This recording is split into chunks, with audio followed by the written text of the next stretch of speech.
Hello and welcome, race clubbers, to another great Tuesday evening of racing. We have for you tonight two 30-minute races from the great Cathedral of Speed, which is Monza.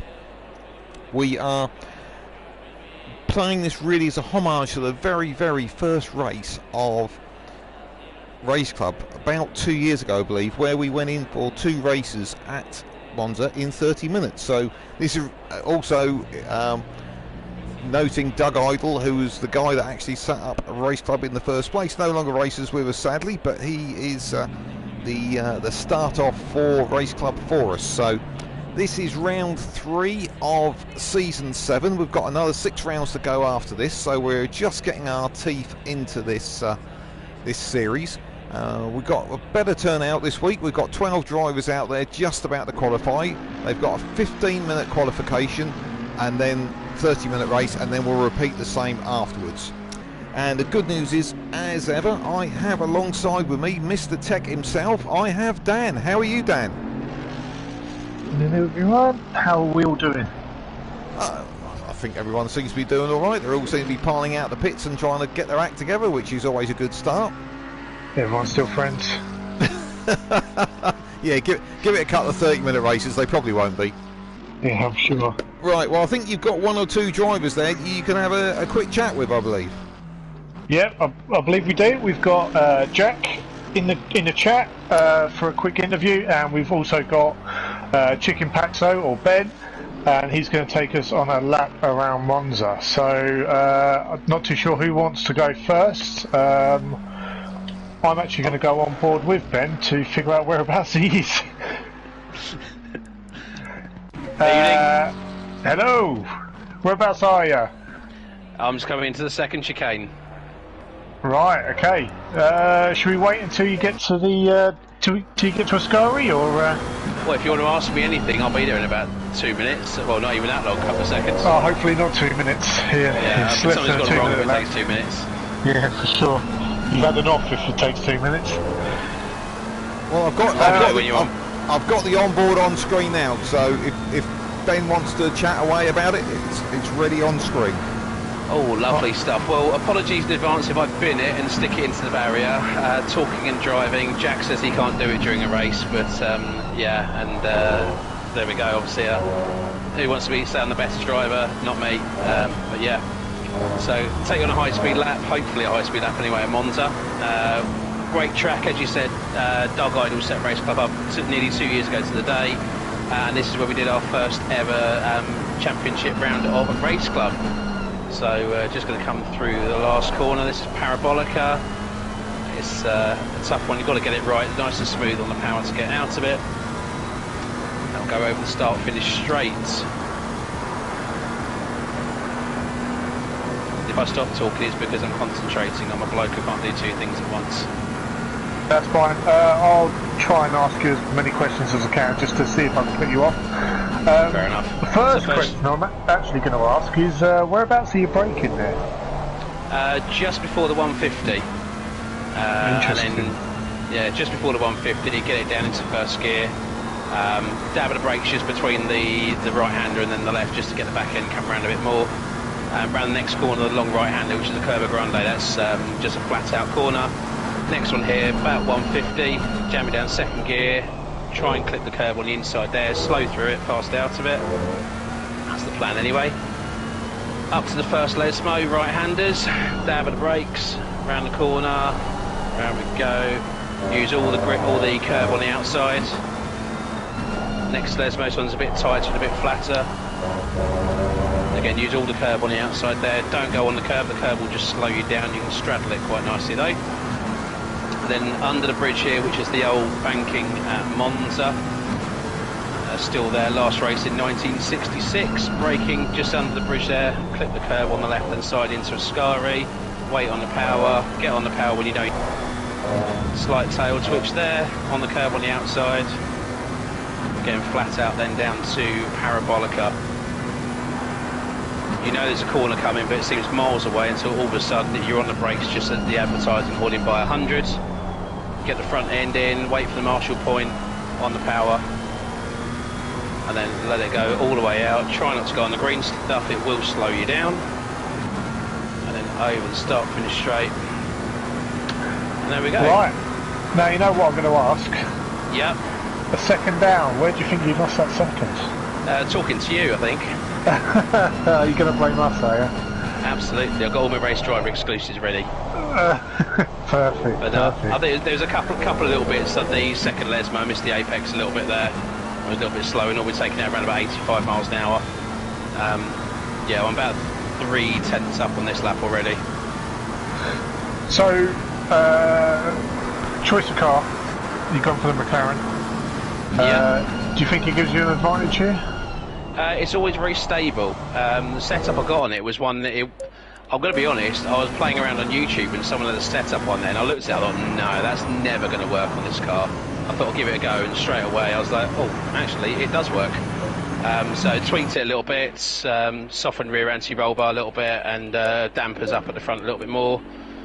And raised the right height at the front slightly, and yeah, it seems to do pretty well. Now, raising the ride height, softening dampers, done so you can run the curbs? It just make it a little bit more compliant into the corners. It was so skittish that I was frightened in some cases to get on the power. Okay. But yeah, it's certainly a bit of a beast. But once you start getting it tamed, you seem to be doing all right with it. And I think the last question before I let you go is the setup you've gone for, low downforce? Yeah, absolutely. There's nothing different, nothing that you can go for different than Monza other than low downforce. It's all about the straight. So there's only really 6 corners in the whole track that of note. So or 6 complex corners, should I say? So yeah, it's all on the straights, all on the straight. Right, well, I tried to keep you distracted because I noticed you were 3/10 up on that lap. So I was trying to make sure I didn't put you off, but kept you talking. So well done, still went there. faster. Exactly. Well done. Can I just ask one very quick question? This is one of the circuits we go to with a minimum amount of corners. Does that make it more challenging or less challenging? It's a bit of both. You're challenging because you've got to pick your braking points. If you miss your braking points, you will just run straight past the corner and either hit someone or hit something. So it's you've got to be right on it, and less downforce. You've got to get your lines right into the corners, more mechanical grip through it rather than actually aero grip, which you get some of the other tracks. So it's a real mixed bag, but it's enjoyable nonetheless. Okay, we'll let you go. Thank you very much, guys. Have a good one. Awesome. Right, Jack, you still there? Hello. How are you doing today? Oh, awesome. So, nervous about tonight?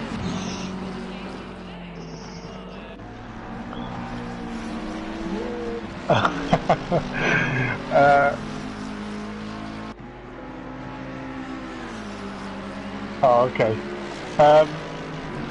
Poor choice of the car. Have you ever used this car before?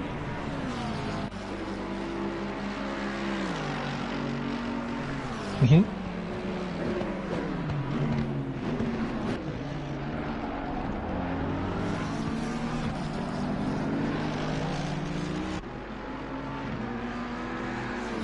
Yeah, definitely. I did notice that not a lot of people are running the Bentley Continental anymore.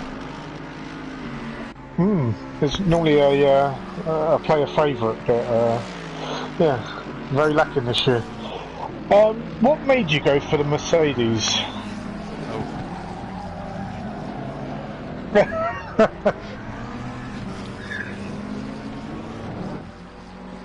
Oh, okay.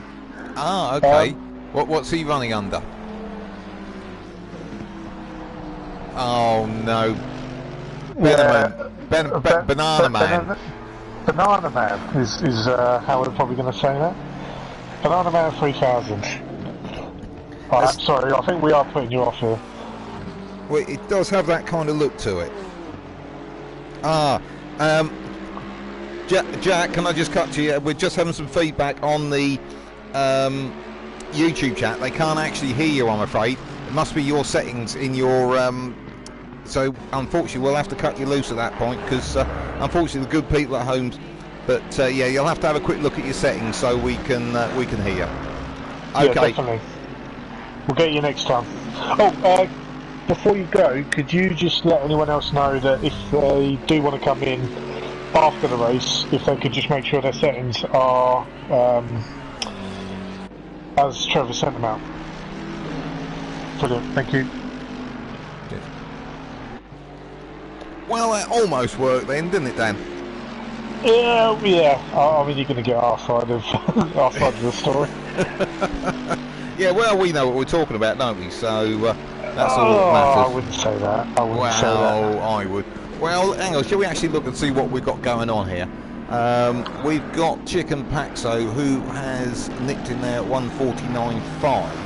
And it's interesting. I did a little bit. Actually, it's a bit of a shock for Race Club for commentary. I've actually done a little bit of research. Oh, did you? And in real world racing, the lap record is a 1:47.1 in a Mercedes-Benz AMG GT3. So the Mercedes are letting the team down, I think. Well, that's a bit harsh, but yeah, probably fair. Well, again, Banana Man, as we're going to call him, is which was Banff. He's there, or was that? No, sorry, was Bassett.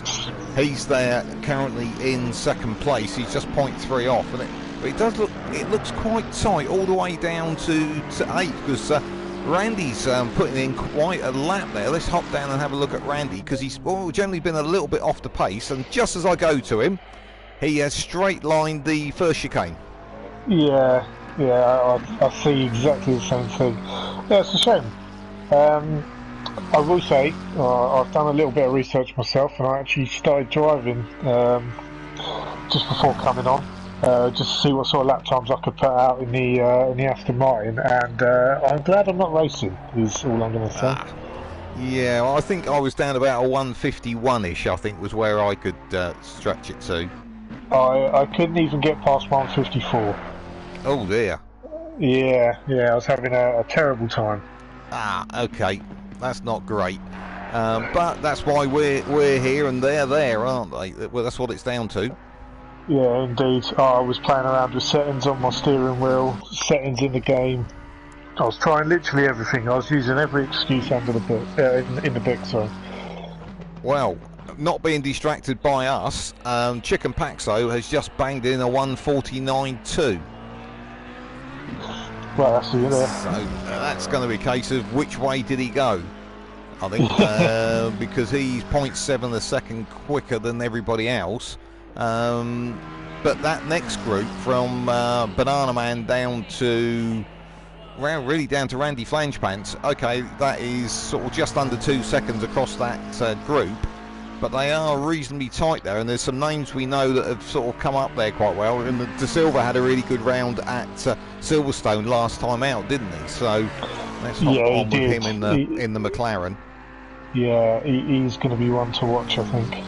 Yeah, it was interesting. I was actually running the numbers there as DB Kung just pops himself up into second place there, just 0.6 off that time of Chicken Paxo. That De Silva's been one of our most consistent drivers. Interestingly, he had that sort of lights to flag win in the first round at Silverstone, and then was qualified second and finished second. So, and in the first race out, he started fourth and finished second at Brands Hatch. So he is a good, consistent performer, De Silva. He's not sort of possibly over-egging it and having some of the problems some of the other fast guys are sort of encountering. Yeah, I think today Paxo's not got his teammate either, so he's really going to have to do it on his own if he wants to keep De Silva behind him. Well, I'm just going to give, while we've got just over 40 seconds remaining, quick shout outs to the people chatting with us on YouTube, with Tom Hackers, R.A. Nick and Andy Rayner. Say hi to all you guys. Make sure you have pressed that like and subscribe button, because we really appreciate it and gets us zinging up those YouTube ratings, possibly.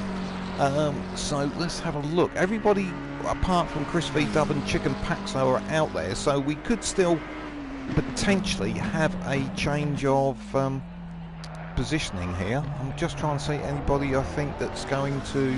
No, Rusty GT's retired to the pits. Interesting, that second to fifth pack has tightened up quite a lot in the last few seconds of qualifying, hasn't it? Most everyone started to bang in 149s right at the last minute. Oh, DB Kung went a bit quicker there. Didn't quite get on the pace of Chicken Paxo, but he's certainly going to be his tightest competitor. Yeah, so who have we still got on the track? We've still got Banana Man still on the track. De Silva's still out there. So. We've also got Marge on the track, but he's actually, I think he's backed out of the lap. Oh, and I've just on with Banana Man, and he, at that curb on the entry to Ascari, he took a little bit too much out of it, and it spat him across into the gravel. So that's him over and done with. De Silva's just coming up to Ascari himself, but getting yellow flags. Right, we've got Mr. Switch, who's just coming across the line now. He hasn't put a time in yet, so fingers crossed. Yeah, Mr. Switch, a new driver to us here at Race Club, so welcome aboard. Oh, and he has put a time in. He's up there in 9th place, nice. So yeah, good job here. Well done to him, yeah. I think the last one who's going to go across the line, I think, is going to be De Silva. I'm just trying to see who that is round the back of the track. Just coming down to Ascari. Water skiing. Yeah, I think it's De Silva. Yeah, that's it. Yeah, De Silva just popped himself up there to 3rd place. So again, another great consistent performance there from De Silva. So that's going to liven things up, I think, a little bit for the first race. There's certainly those guys from sort of 2nd down to 5th have really sort of taken some bites out of that time of Chicken Paxo. They're not quite on with him, but they are certainly getting a lot closer, aren't they? Yeah, they are indeed. It's going to be interesting going into the first corner, I think. And interest, we seem to have that second pack from 9th down to 12th, who are fairly close on time, so that may bring us some interesting little battles a bit further down the field. So hopefully we're going to see a little bit of excitement here. I don't think they've got a compulsory pit stop. As far as I'm aware, I think it's lights the flag, as far as I understand. Yeah, I think on a 30-minute race it'd be a little bit silly to have a pit stop in the middle. Have you noticed a little bit of blatant self-promotion there on YouTube? Oh, I have not. Yeah, Bazux is saying... Oh, I did notice that. Sorry. Bazux saying, good luck, Banana Man. Yeah, we know you're one and the same. You need to be up earlier than that to beat us. So, who would bet against Chicken Paxo? He does have the odd mistake though, doesn't he? He got caught out with track limits at Silverstone, which cost him a good position in that last race. So he can take one too many bites out of the curb. So the rest are there ready to pounce, aren't they? I think the problem might come from an instant into turns 1 and 2, into those first 2 hairpins, first 2 chicanes. Sorry, I think that's where Paxo really needs to play defensive, slow the pack down, back them all up into each other, and just hope and pray he doesn't get hit. That is the problem with this. It's such high speed down to such low speed, and it just concertinas up so much, doesn't it? It's so easy to miss your braking zone as well. I mean, when I was driving this before coming on, you can lose it in a second just by a change of sort of 20 metres in your braking zone. What I was trying to do when I was racing with this, I would try and go across that white line on the right, as sort of towards the pit wall and pit exit, and try and hide myself down that bit, and hopefully everybody else would do their own thing and knock each other off, and I could be over there and try and pick up the pieces. Yeah, the problem is that slowly creeps into the grass if you're not too careful, doesn't it? And the other problem, of course, is into that first corner there isn't much sort of room for spreading out because of those almighty sleeping police on the apexes of the curbs. Yeah, if you're going to cut the corner, you really have to cut the corner and go through the polystyrene blocks. You just need to go straight on. Well, I've just dropped a bit of a clanger because I've pressed the wrong button.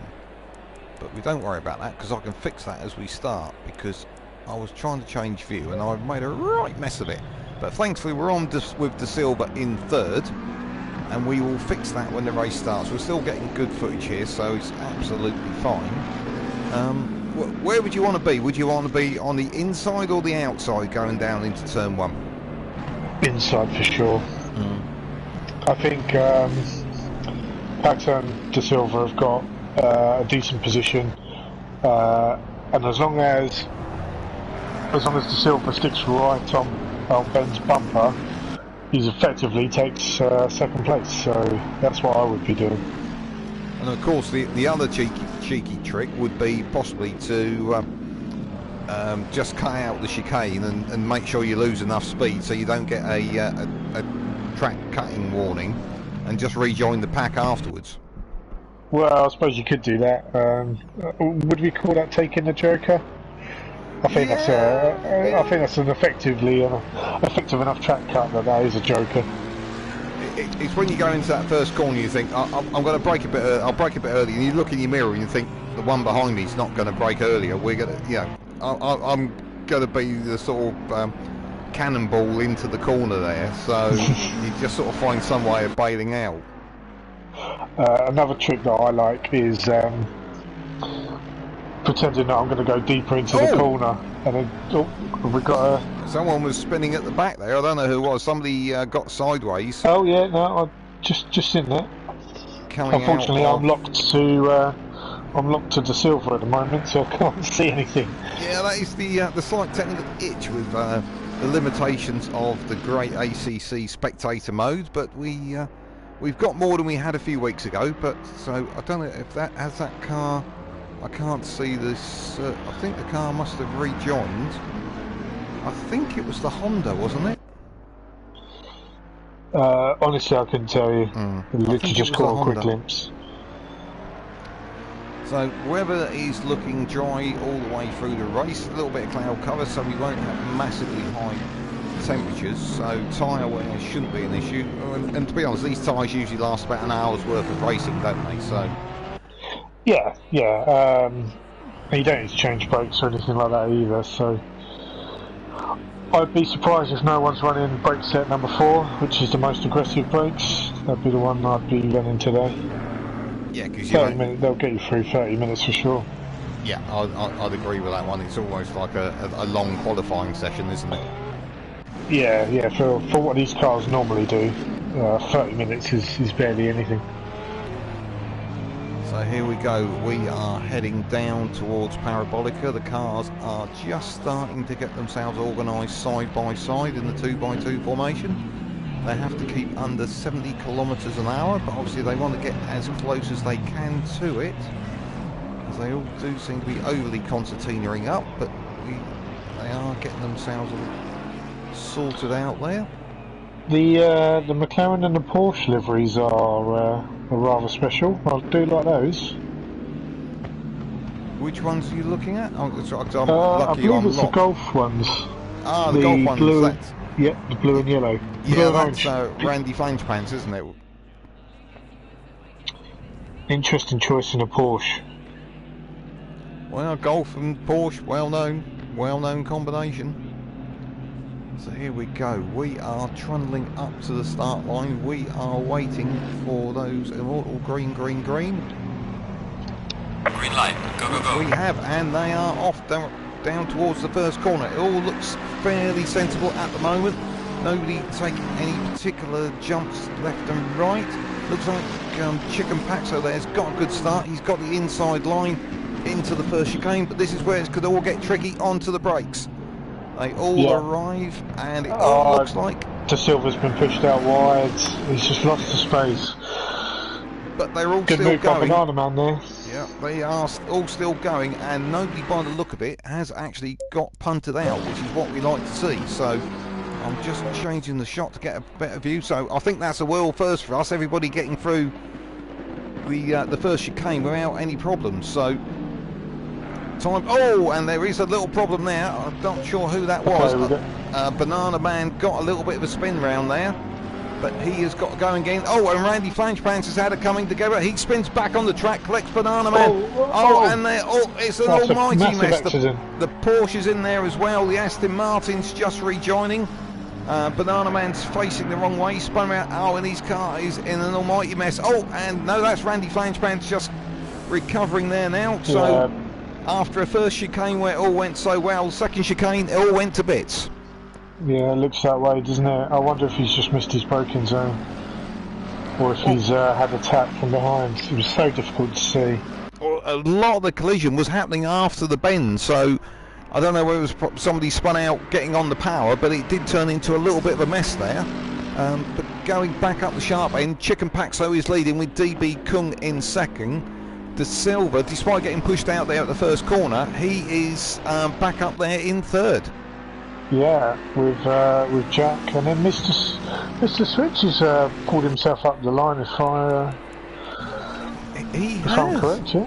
Yeah, he's a little bit. Oh no, it was showing him a bit further back than that in time. But let's see what happens when he crosses the finishing line, because he is on the back of Banff there.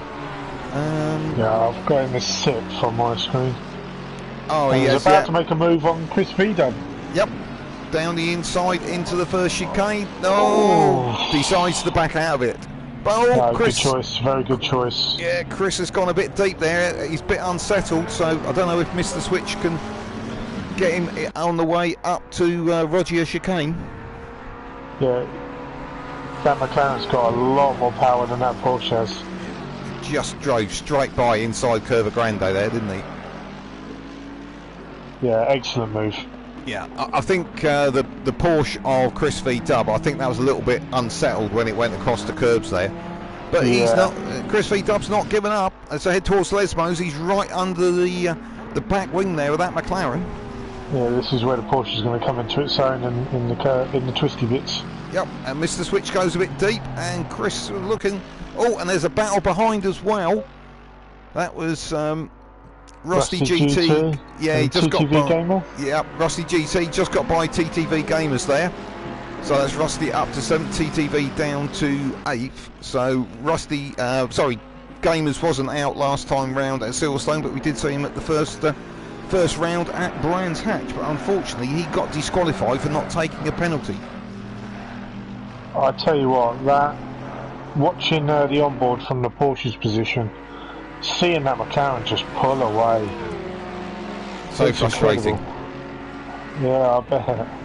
So I'm just popping up to the front just to see what our leaders are up to, and it looks like Chicken Paxo hasn't got the pace over and above what he had on the field in the actual race.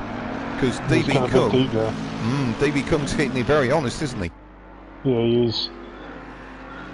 So. Just seeing where Paxo's weak.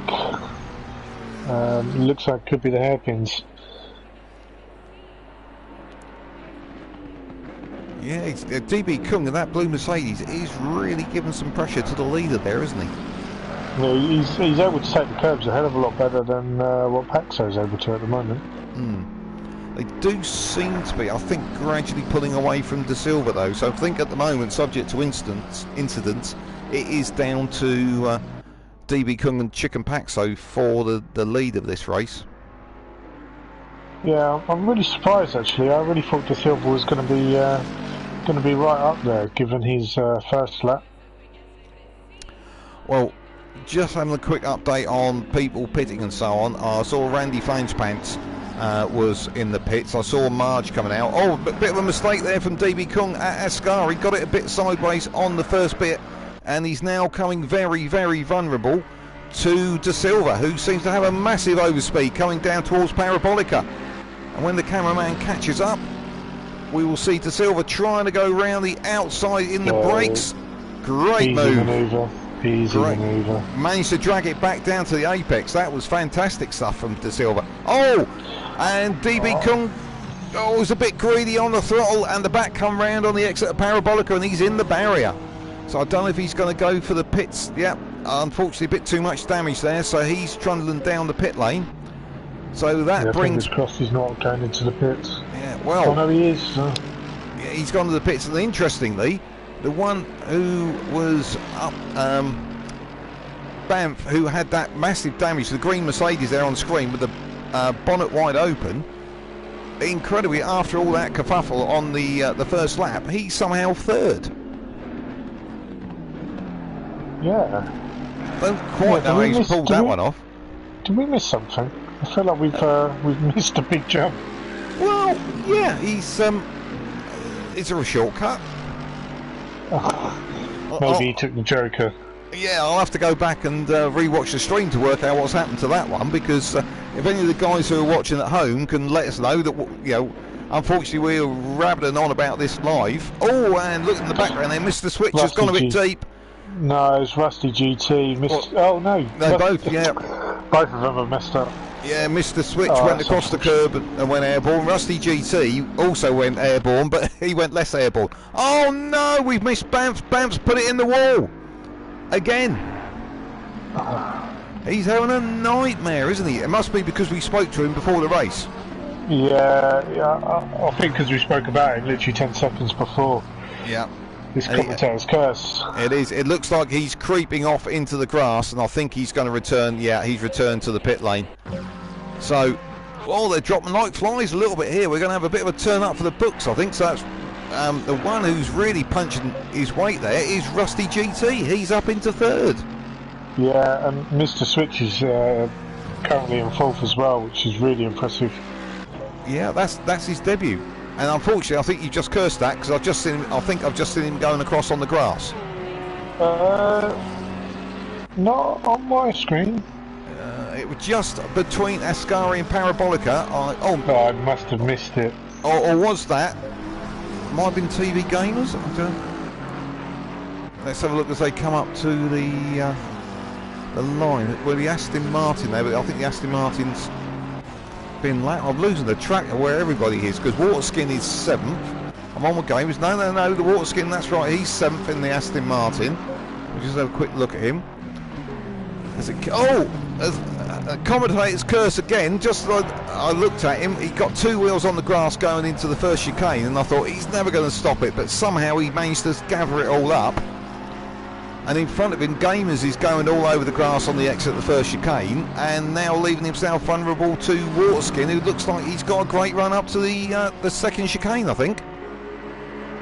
Yeah, TV Gamer not going defensive either, so that was a missed opportunity. Oh, no, he's going a bit too deep. They're all having a little bit of a nightmare today, I think, aren't they?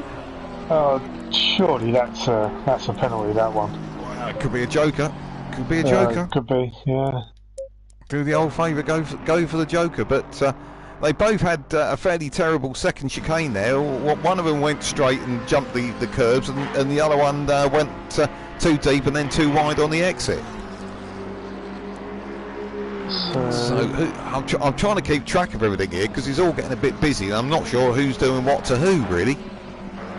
Yeah, I think the damage and the pit stops has really thrown a spanner in the works, isn't it? Because now everyone's out of position. Right, well, let's hop back up the front, because we've got... Oh, just as I've... His commentator's curse again. Just as I've gone on to Chicken Paxo, it looks like he outbraked himself into the first chicane, and he was just recovering onto the track there. Yeah, so, given that he's so consistent, it's surprising that he's missed that braking zone. So that's, I think, it's cost him a couple of attempts to De Silva. I think he was quite cute and didn't, or made sure he didn't gain too much time to get a penalty and just kept the gap about the same. Yeah, in fact, I think he might have been a bit too generous, because it was above 4 seconds, and now we're down to 3.8. Well, after that thrown away race 3 at Silverstone, he was probably deciding to err on the side of caution there, I guess. Yeah, I think he's built up a comfortable lead, I think. So he's running first at the moment, Chicken Paxo. So we've got De Silva keeping him relatively honest, because the gap's down to 3 seconds there. but I think they're only sort of exchanging blows really at the moment. And then of course the one who's having a great result at the moment, despite the slightly pebble dash front of his Mercedes, is Rusty GT on screen there, sitting there quite happily in third, and I think that will be his best result, because his best result was fourth at Brands Hatch. Sorry, I had to mute because of cough. But yeah, no, he's doing brilliantly. Currently, he's best of the rest, and with a comfortable 11 second gap, he just has to keep it on the tarmac. Yeah, back to Mr. Switch, who is actually, I think Mr. Switch is there in fourth. Oh, I'm slightly confused there, because the other car running, the McLaren running in front of him, is Randy Flangepants, who is a couple of laps behind.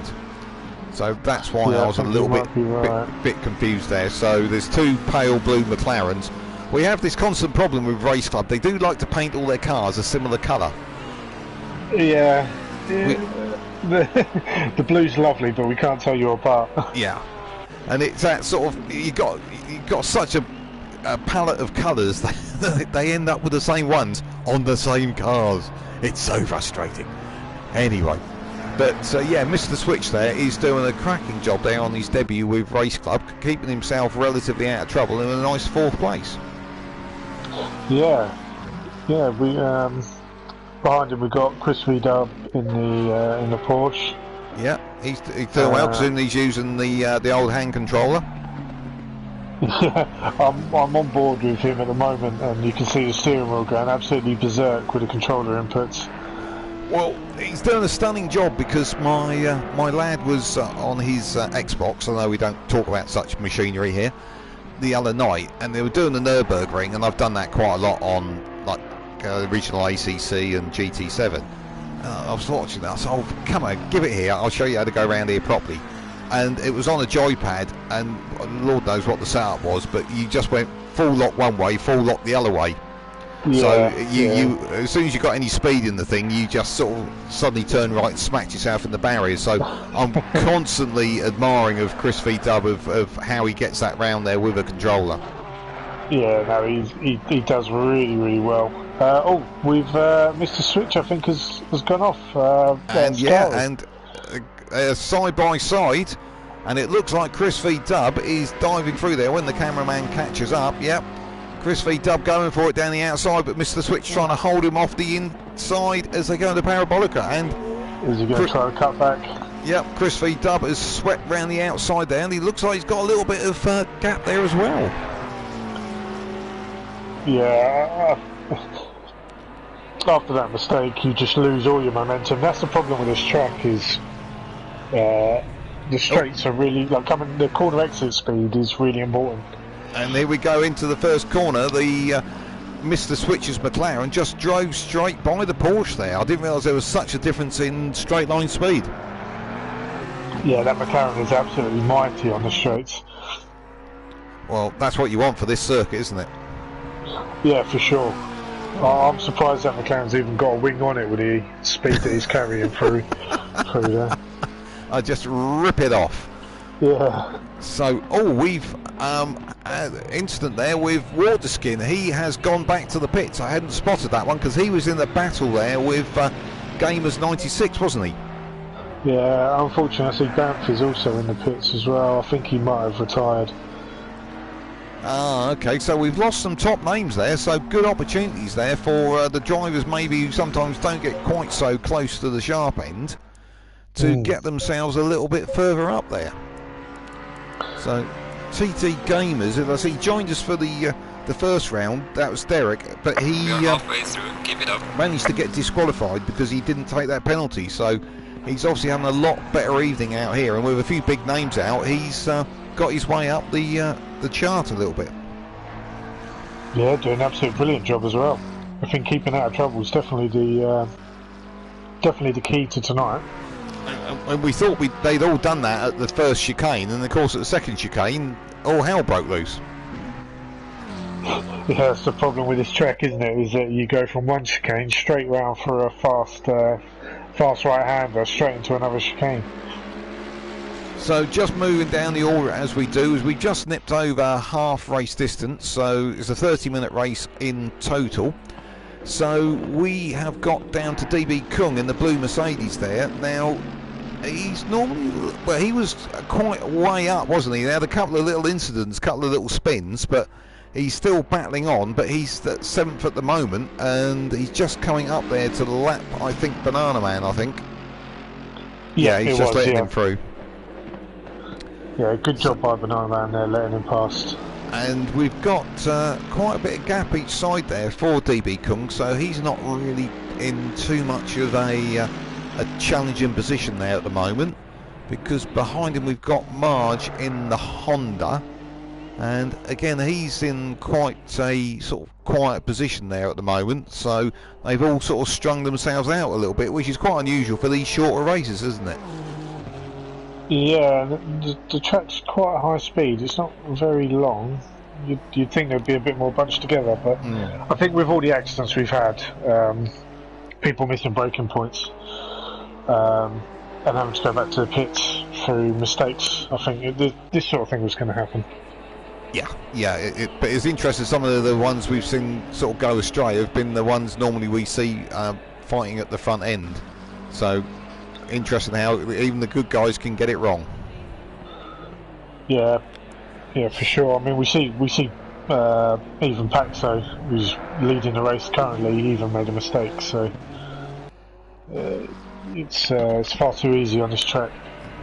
And moving down the order one more to Randy Flangepants, who was in the pits after that collision at the start, but he was one of the first to pit. But that still's got him there up in 9th place at the moment, so he's still going to get a reasonable result despite having had that visit to the pits, and he was putting in some reasonable times there in qualifying, so we expect him not to be too far off the pace if we didn't have a major collision like that next time out. Yeah, I think we need to keep an eye on the gap between him and Marge, because they're not too far away from each other. Yeah, they've got, well, as they saying that 25 seconds at the moment, because Marge looks like he's just he's between Parabolica and Ascari. Yeah. So, not insurmountable, but hang on, let me just make sure I'm looking at, oh, no, he's just gone through Ascari, sorry. We've still got 11 minutes, so what's that, 5 laps? 6 laps? Enough to have a few more collisions. Yeah, for sure. Someone ambitiously waving a blue flag there at Marge. I'm not quite sure why, but the marshal getting a little bit excited there, I think. Yeah, I think he's got himself a bit confused. Because there's no one around him. Well, that's what I was looking for. Oh, good on Banana Man. He's still out there plugging away. He's still down there in 10th at the moment, so I think he's got quite a bit of air gap between him and the drivers around him, because the next one that's still circulating is Waterskin, who was having that battle earlier on with Gamers, but unfortunately the Aston Martin has dropped down there to 11th at the moment. Yeah, he's just let De Silva through as well, so yeah, just jumped out of the way there, let him through. So that's our current 11 runners and riders as we speak. So just jump back to our leader. It can sometimes be a bit lonely and uncovered when you're out at the front there, isn't it? If you're not challenging anybody, you sort of get forgotten about a little bit, so we ought to give Chicken Paxo a little bit of time in the limelight, shall we say? Yeah, and he's doing fantastically as well, but I think we need to give some air time to De Silva, because he's keeping that gap reasonably close. Well, if we talk to Ben after, we have to find out whether he was flat chat the whole way and just got it 4 seconds out and worked out where it was comfortable to keep the gap right and just plugged it away on that, so he didn't make any mistakes. Yeah, no, definitely one of the top questions we're going to ask, isn't it? Well, and the other interesting is 3 of the top 4 are McLaren, so that does seem to be the weapon of choice around this circuit.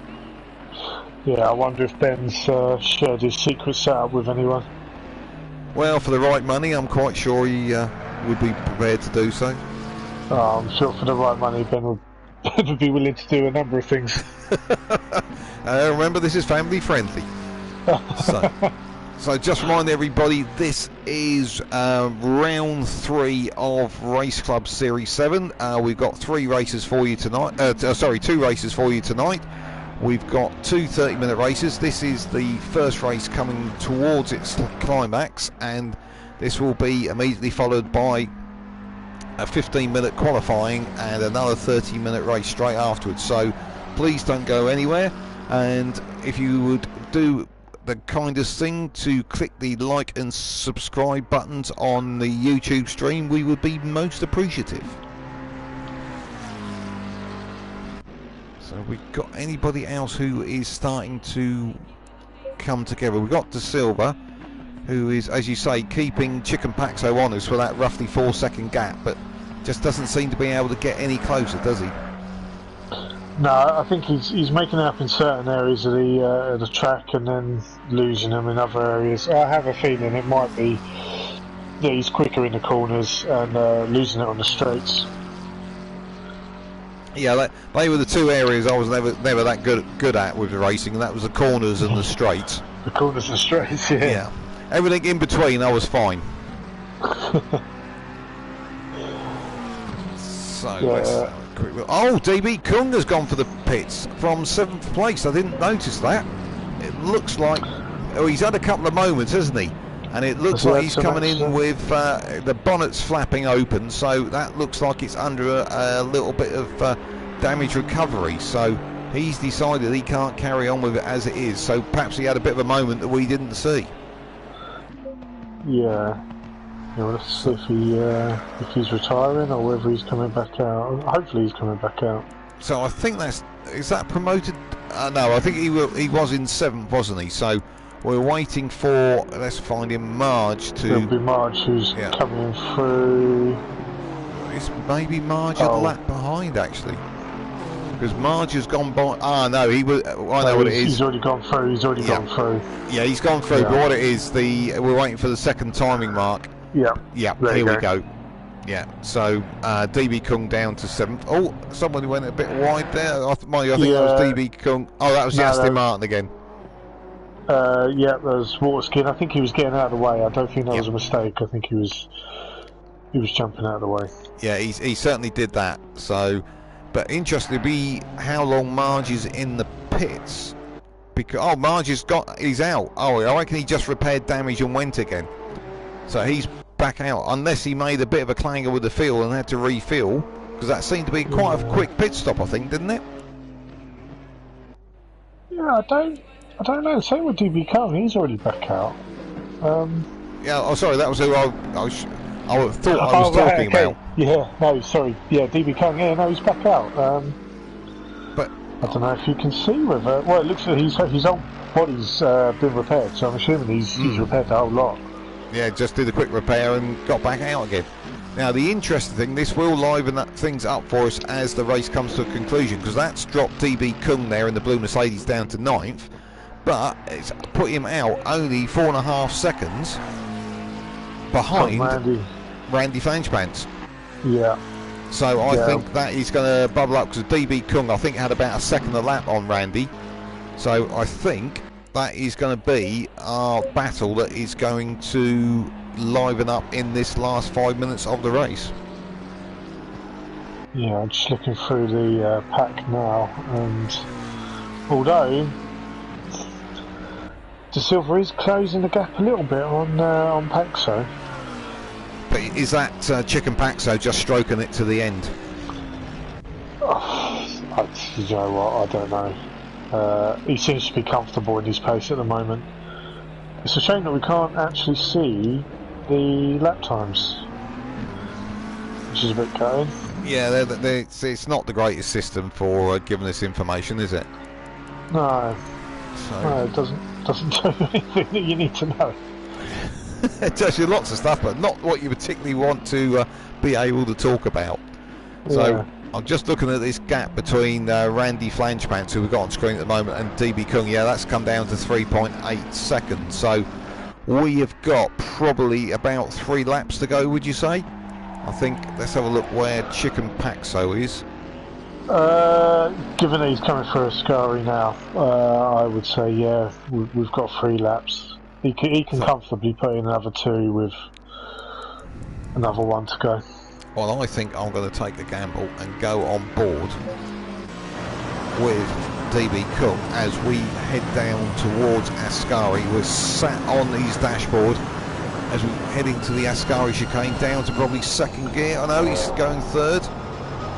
Careful not to clunk those curbs on the right hand side because they will send you to Narnia. So he's got that gap at the moment. Well, allegedly, go on. TTV game has just got a drive-through for track limits. Oh, it's all kicking off now with just 5 minutes to go. He's obviously cut too many corners, isn't he?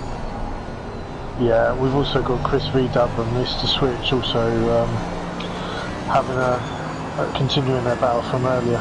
What gap have they got between them at the moment? Because I can't quite see at the moment. 3.6 is what I've got on my screen. Okay. Well, I'm going to be brave and stick with this one because I noticed that Randy Flanchpants seemed to be having a few sort of loose moments down by the Lesmo, so I imagine DB Kung is absolute massive catch up by DB Kung on the brakes there. That Mercedes stopped like it had just hit a wall. Oh, maybe he's got those carbon ceramic brakes on that, maybe. Yeah, well, the McLaren seems to be scampering away a bit now they've got away from the corner, but you know, going into that first chicane, I just thought he's going to overtake him from about 40 car lengths back. Oh, he's gone a bit deep at the second one. Daniel Ricciardo School of Braking by the looks of it. Lick the stamp and send it. Yeah. So it looks like DB Kung's making a few little errors as well, way wide of the apex there at Lesmo 1, so he's obviously keen to get back that 8th position, but he's only got a lap and a half to do it. Yeah, he's going to have to try and make a move into either one of those chicanes, or he's not going to be able to do it here. Oh, I thought he was going to give it a go though. I know, it just closes up so much, doesn't it? Yeah, so, very, very good on the brakes. How's the Mercedes? Is the Mercedes? Has he got enough oomph down that first straight to get alongside Randy into that first chicane though?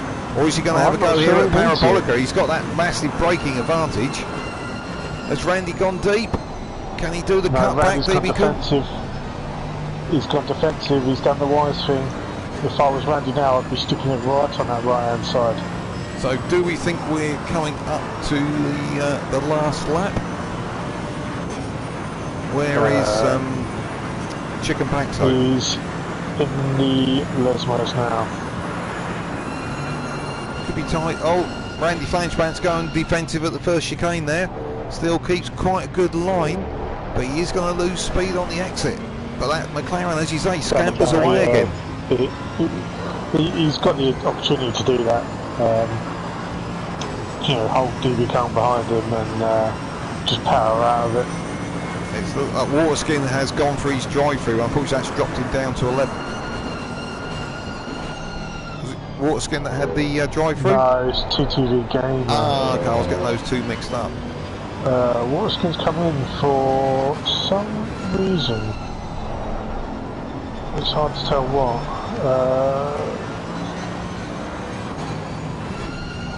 Well, that Mercedes would just close up so much on that McLaren into the... Right, leader is on the final lap. Give it okay, away. leader has started the final lap. So they have got another lap after this one.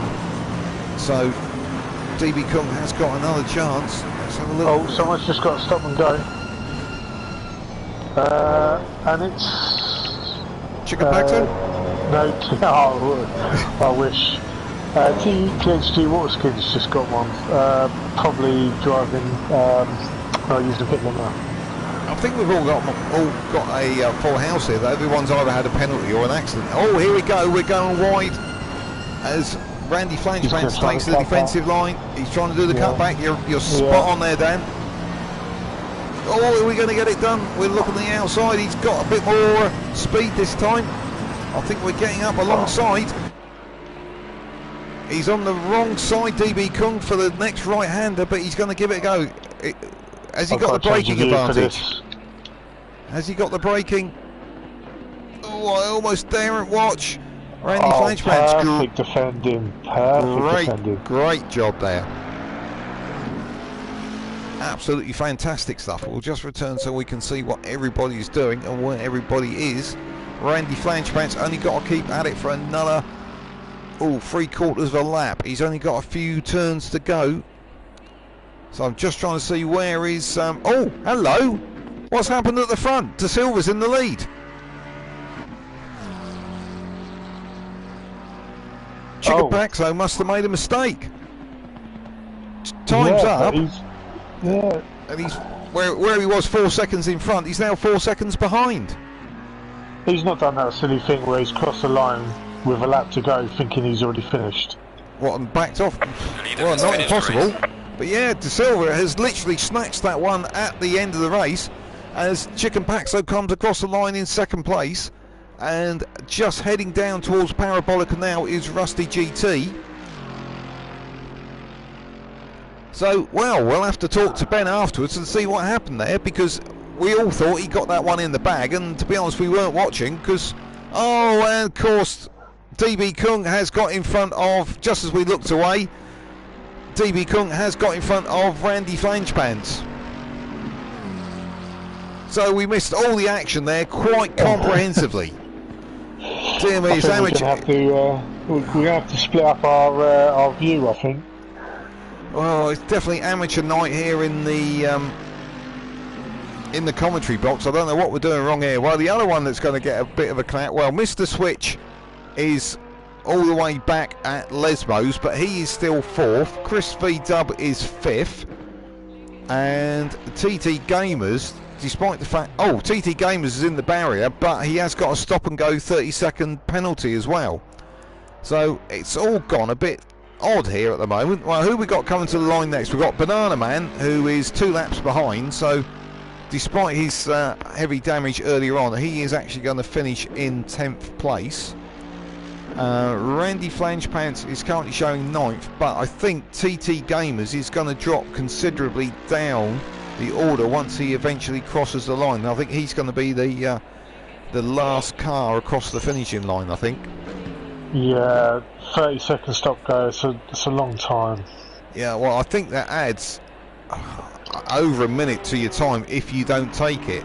So he's going to have to do that. So who we got coming to the line next? 19. I think that is Banana. Yeah, but Banana Man's gone through, and we have got TT Gamers is going to be the last one across. Hang on, is he going to get away with this because he's doing an extra lap? He might get away with this. Do you think? Well, he might do. Well, all the others have crossed the line, and he's still on his lap. So even if it adds a minute, well, it could be. He's got. Oh, hang on. He's trying to. He's being cheeky. He's gone into the pit lane and he's trying to do it on the final lap. That doesn't work. So, but it's saying the session has ended. I'm going to have to quit back to the garage to see where the. Well, hang on. I think it's actually waiting for him to cross the finishing line because it's not showing the checkered flag. No. So. The start-finish line is a bit further down, isn't it? While you're doing all that, we do have Ben in the chat. So, do you want to have a quick chat with him? Yeah. How you doing, Ben? Yeah, that was frustrating. What happened? We literally missed it. Nothing happened. I was running out of fuel. I've literally finished with 0.1 litre.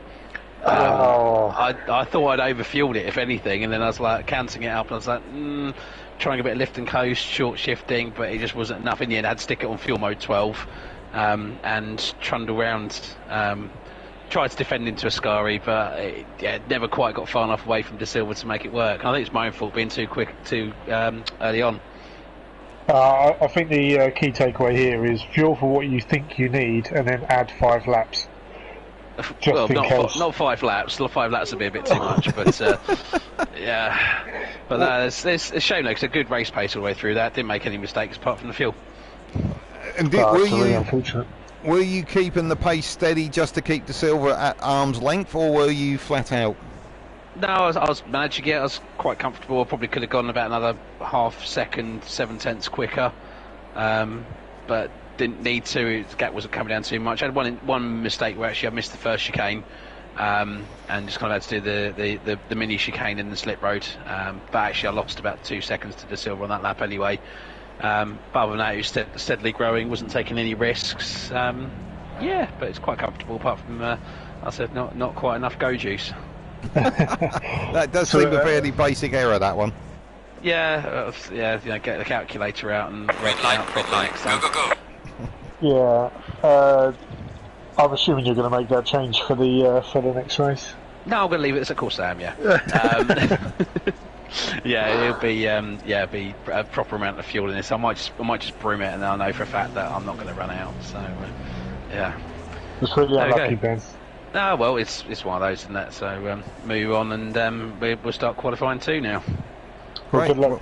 Yep. Best of luck. Cheers, guys. Catch you later. Okay, that'd be great.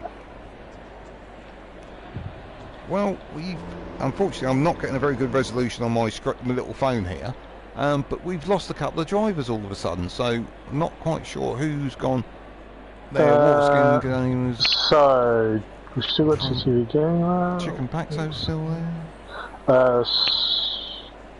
Both still there. I am going to be sneaky and I'm going to rewind the. I was trying to do that and I made a right mess of it, to be honest with you. I'll leave you as the head of tech. I will leave you in charge of that side. So I'm trying to think who was in the various battles. So I don't see Chris V-Dub. Chris V-Dub does sometimes suffer from bad connections, but whoever the other missing one was is back. Because we've now got 11. Yeah, that's right. So we are okay. Well, this looks a little bit duller than the first race we had, so maybe we've got slightly lower track temperatures, so that could affect things a little bit. Track showing us 35 degrees, which was roughly what it was last time, and it's still 28 ambient. I would say hopefully what most people are doing are adding another lap or two to their tanks. Well, I've noticed, I'm not quite sure who Tim is. I think that was possibly Tim is Mr. Switch. Okay, thank you, well done. Oh, Chris V-Dub has had to go as he's up early, so that's a fair retirement, that one. So Chris has got an early start tomorrow, so he's had to leave us. So yeah, Mr. Switch, yeah, apparently he got a fuel issue as well. So perhaps they weren't allowing for the sighting lap was the problem there. Yeah, a fairly common mistake, but not one I've expected Ben to make. Yeah, it's a sort of basic numbers thing, that one, isn't it? Yeah, numbers are his game, from what I understand of him. He's a numbers man. What? He's an accountant. Well, he's in there. He's in that type of field, I believe. I'm not 100% sure. I've always tried to find an accountant that can't add up properly, but they keep doing it. I keep having to pay tax and stuff like that, which of course I'm very happy to pay. I would just like to make that clear. I wouldn't like to make anybody to think that I object to paying tax. Moving on quickly. That's what it was. It was a fuel tax on Ben's car. Yeah. No, it's probably his fee on top of the on the cost of fuel. You know what our accountants charge, so that's why there was not enough left for everybody else. Yeah. Quick, move on quickly, or my blood pressure's going to go rapidly up here, I think. If you start talking financial advisors, we're going to be really in trouble. I'm going to need a defibrillator. Yeah, I know less about financial advice than I do about racing, so... Yeah. Well, when I become Supreme Leader, they're going to be one of the first against the wall. Anyway, moving back to the plot before we start getting banned for some reason or another. Just sat on board with DB Kung, but I'm just trying to see who we think's going to come round first. I think that's Banff coming up to the line, isn't it? It's Banff coming round now. And a 150.7. Don't think that's going to do pole. Solid opener. It's good for safety time. A banker, I think, is the word, and that's banker with a B. I was trying to avoid the financial terms. Well, Randy Flangepaint's just coming up to the line, and he's there. He had a moment in second place, and then De Silva's come along with a 150.4. So who we got coming up next? I think we've got Waterskin. He's just come through. That puts him in 4th place at the moment. They're all sort of getting their bankers in, I think. I think that is... Yeah, we've got Rusty GT coming through next. Yeah. Mr. Switch is just working his way out of the pit lane to go out and put his lap time in. Rusty GT's, I think, this will be his flying lap when he crosses the line, so this one's not going to count. You are correct. So who have we got next? Going around, I think that's Banff again leading the charge. They're all out on the track at the moment, all 11 cars. I think that was that Waterskin. No, it wasn't. That was. I'm getting Waterskin TTV Gamers mixed up. Unfortunately, looks like TTV Gamers has already wrecked his out. I don't know if that was his out lap or his first flying lap, but he was all across the curbs at the first chicane there. So I think that's spoilt it for the first run out. Well, but I'm on board with Banff at the moment, and he's almost a second up, so this should be a reasonably good time. Yeah, well, just go on. That's good enough for first. It is. He's just flicked up on my screen as well into pole position. DB Kunga put in a good lap there, but he is now down to second. De Silva was third. De Silva's now fourth. Marge slams one in there with around about a 150.3. He's gone third place, so we're getting really tight at the top this time round. Somebody's had a little bit of a spin there. I think that is Waterskin. Yeah, he's got it pointing the wrong way, just coming out of Ascari. I reckon he took a little bit too much curb there, and it came round and bit him. Yeah, so for sure. It's easy enough to do when these sleeping policemen. Banana Man just popped in a time there. He's gone through in 4th. So those top 6 are really tight at the moment. And who have we got coming up now? I think I can't quite see who's. I think that's Mr. Switch coming up to the line. Yeah, and I'm on board with Waterskin, I believe. Yeah, well, he's just coming across the line. Yeah. This is not a very good time, I think, because of the accident. Well, the one who hasn't really put a time in yet is our favourite driver of the chat to, Chicken Paxo. He is currently 9th, hasn't set a time, nor is Mr. Switch. So there's a few there that need to at least get their banker in. Right, I'm going to go on board with Paxo, see how he's getting on. Oh, yeah, he's not having a good time at the moment. Who are you on board with there, sorry? Oh, sorry. I'm on board with Ben Paxo. He's unfortunately not going to make a. He's not going to put in a good time this time. That is a horrible time for Ben. Yeah. How good is that though? He's down in 8th place, just a second off pole. So the top 8 all covered by that just 1 second. So that bodes well for a really tight second race if they can manage to make lap 1 without taking each other out. I think that's what is good about Race Club, is the how close everyone is in terms of outright speed. I agree, and that's what you want, is those, even if it's a battle for 5th, 6th and 7th, you want them just having nice little wheel-to-wheel dices, not that they're all spread out after lap 1 and everybody's on a different bit of the circuit. I don't want to give him a commentator's curse, but I think we might want to switch to the onboard with Paxo, because he is putting in a blinding time. Let's have a quick look. I am on board on his dashboard now as we head out of the Lesbos on the charge down towards Ascari Chicane, going under the old bank circuit, and then just about to slam the brakes down to 3rd gear. See, I went through that in 2nd. That's why obviously these guys are a lot better than me, because they're going through in a higher gear. Yeah, I was doing exactly the same thing earlier, dropping down an extra gear. Oh, his time is good, and he's 1.3 up at the moment, so this should punch him up the order. He's only really got one more braking point and one more acceleration to do. He's got it down to the apex. Close to first or second. If I've got my calculations right, it should put him first, actually. Yeah, I think so. He's up to 1.4. Here he goes, cross the line. Yeah. 149.3. So 3 tenths quicker. Cracking lap there from Ben. So let's go back to see what else we can look at. So yeah, he's 0.3 up on Rusty GT, who is, after that first race where I think he finished third, he's really got his confidence up. So and he's not giving up yet either. Banff is up there, De Silva, DB Kung, all the ones we'd expect. Interesting, Bazux is down in 7th, so I'd have thought I'd sort of seen him a little bit further up. And just as I say that, he goes 4th. I was about to say, he's literally just gone 4th on my time, boy. I don't like to say I predict the future, but I just did. So, interesting, I'm just looking at Mr. Switch there. I don't know if he's recovering, but he was being overtaken there down the straight towards Parabolica. So he still hasn't put a time in.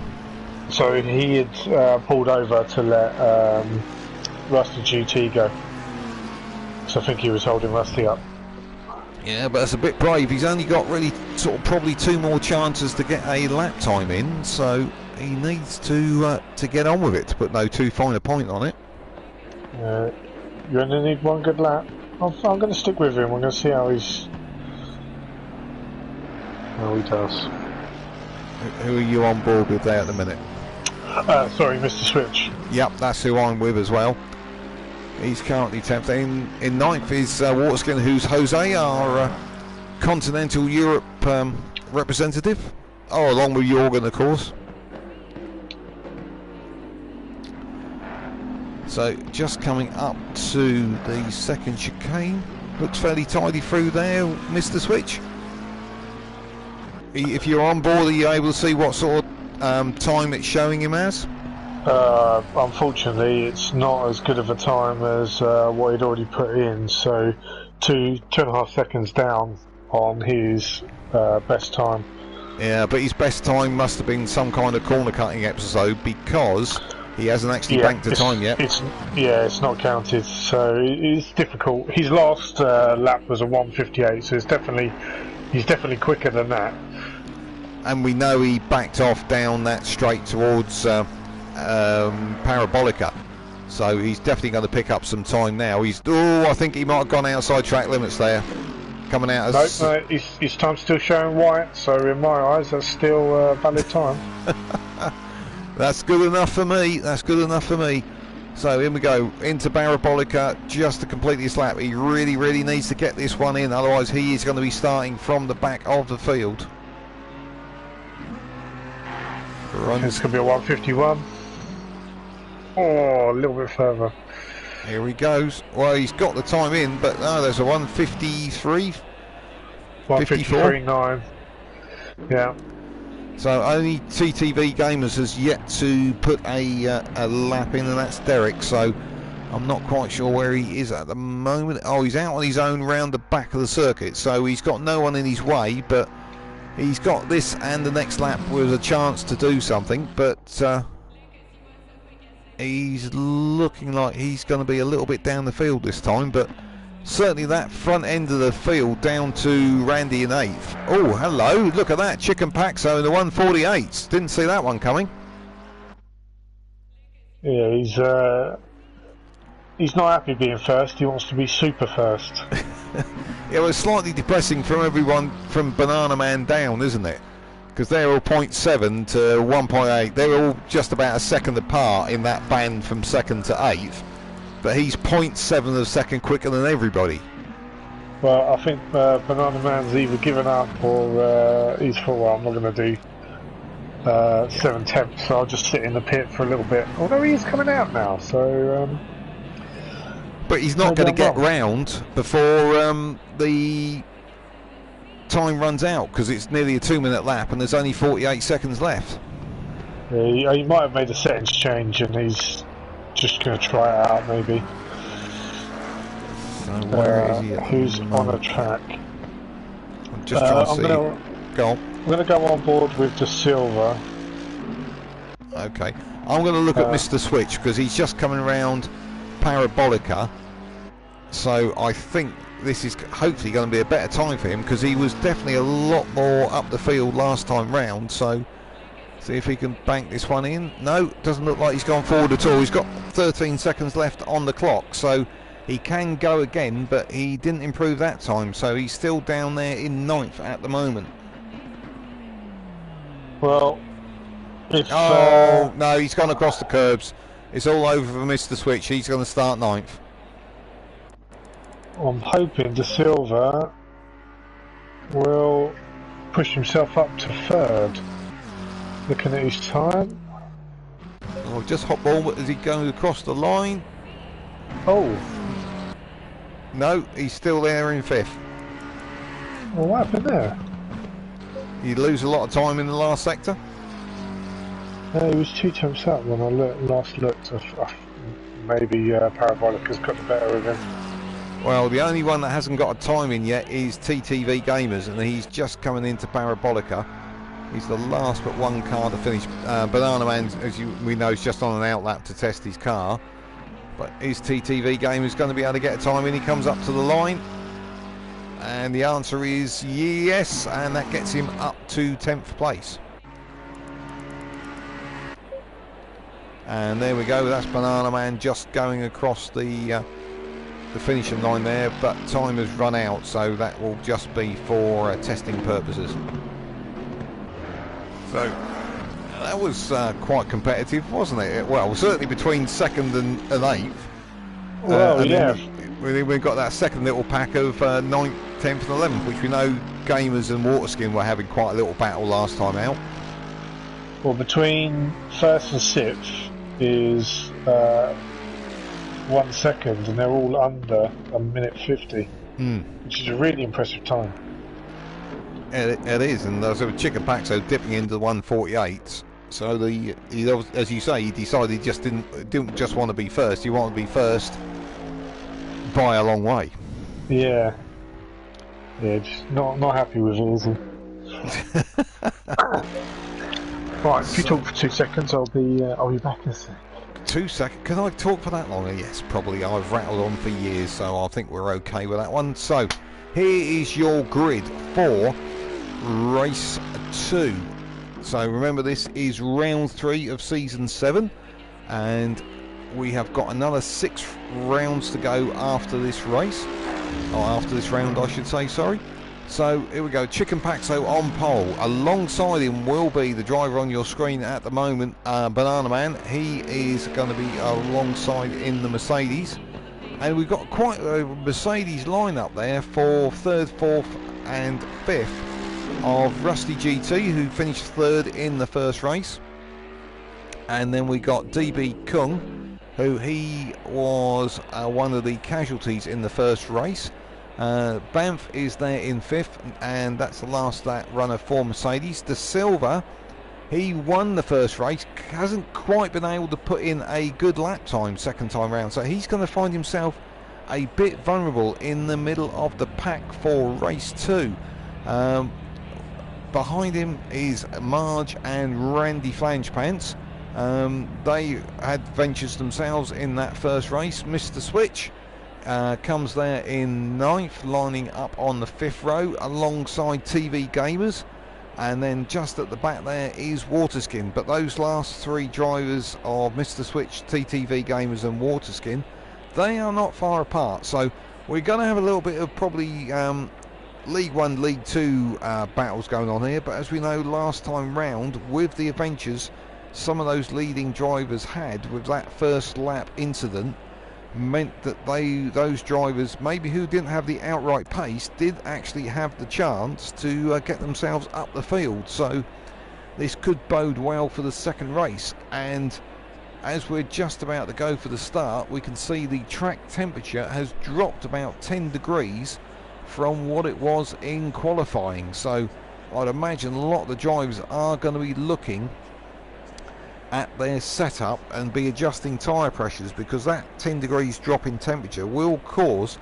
quite a significant change in their requirement for setups, and if they don't get those tyres in the right PSI range, they will be out of grip. If the PSI is too high or too low, they will be skidding around all over the place. So I'd imagine there's a reasonable amount of reset going on at the moment. Just remind you, I'm not seeing a lot of the cars coming up in the pack, so maybe they're not changing. As soon as I said that, I went, oh. But I've noticed that Chicken Paxo has just dropped, and I think Banff has just dropped as well. And that look, some of them are. Maybe it's just the angle we've got, because it looks like some of them are suddenly dropping. So 10 seconds. Well, 10 seconds ago, if they haven't dropped now, they've left it too late. So. Well, with a 10-degree drop, you're going to look to increase your pressures by 0.2, 0.3 psi, maybe a little bit more than that. I thought you might be it doesn't take a lot. Nearly a PSI. Oh, De Silva's dropped a clanger here. He's starting from the pit lane. He couldn't have got set up in time. Oh, he's not pushed drive. Yeah, he's not pushed drive. Yeah. Oh dear. And for our driver, who's probably been one of the most consistent, it's possibly a bit of a schoolboy error there, and he's actually starting from the pit lane. So we could see a charge from the back there, do you think? I would like to think that this will now give them an opportunity to just try and pass some of the back marker cars. It's a bit more entertaining when you've got to make a lot of passes, I think, especially on this kind of track. Oh, and the other advantage you could have is that if there is any first lap melee that we had like last time round, it could be a case whereby he's actually going to keep out of that, and there's drivers have to pit or are slow because of damage. He could pick up the pieces, quite literally. So do we think this is a strategic pit lane, do we? Well, apparently Tom Hacker in the YouTube chat thinks it is.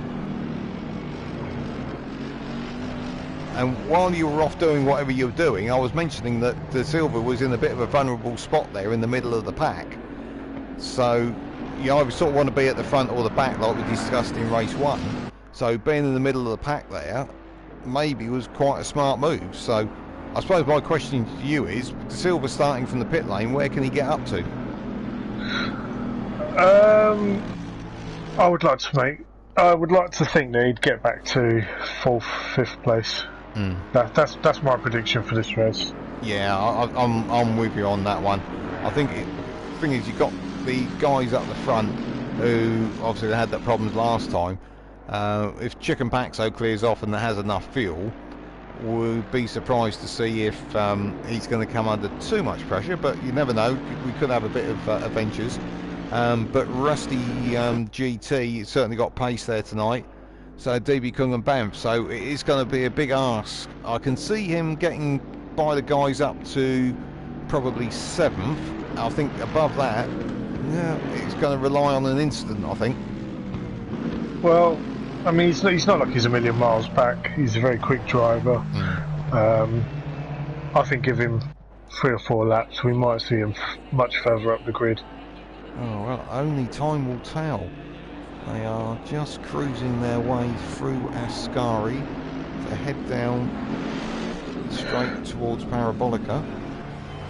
Well, I just want to say the livery on that Aston Martin is absolutely lovely. I don't know if you can see the Aston Martin. It's like a red, white and blue colour. Well, the Aston Martin's in the pit lane. Oh, what happened there? It's your curse. You cursed it, Dan. Right, this is why I need to stop going on board with people. Well, maybe he noticed the temperature and tyre pressure issue and has decided to go and fix it and start from the pit lane. Or he's listening to us and decided. Yeah. Because the other thing is tactical pit lane. Yeah, and we're rolling towards the start. Notice that the sun has more or less set, so the temperature could drop even more. So this could get quite lively. Now we've only got 9 cars heading down to turn 1, so hopefully they can keep out of each other's way. Right, ball to play for. Here we Cold go. tyres, cold brakes. Side by side. They all know what happened last time round, so are they going to be a little bit more cautious this time? We're green and we are off. And it looks like Chicken Paxo has got a little bit of the jump as they head down towards the first chicane. He's got the inside. That Mercedes is mighty. It's mighty Is he on the going to make a brakes, move? but it's side by side. Who's going to be the bravest of the brave? Looks like the other Mercedes coming in there as well. No, the McLaren's got it. That's Chicken Paxo in the lead. And we've got Banana Man second. And it looks like Rusty GT has got overtaken by, is that Banff there in the other Mercedes? Rusty GT seems to be much... Is he much further back? No, he's not. He is, yeah, he's right down the back. I think we've had a bit of a kerfuffle further back. Waterskin's got a drive through. So we've had a definite kerfuffle further back. We've got two drivers that have started, as we know, from the pit lane. So Rusty is, I'm on board with him now. He's down in 8th. DB Kung has dropped to 6th. We've got a couple of cars, sorry.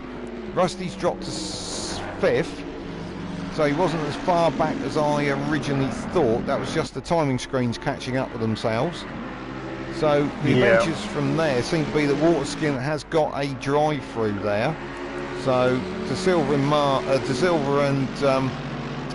who else was starting from the pits?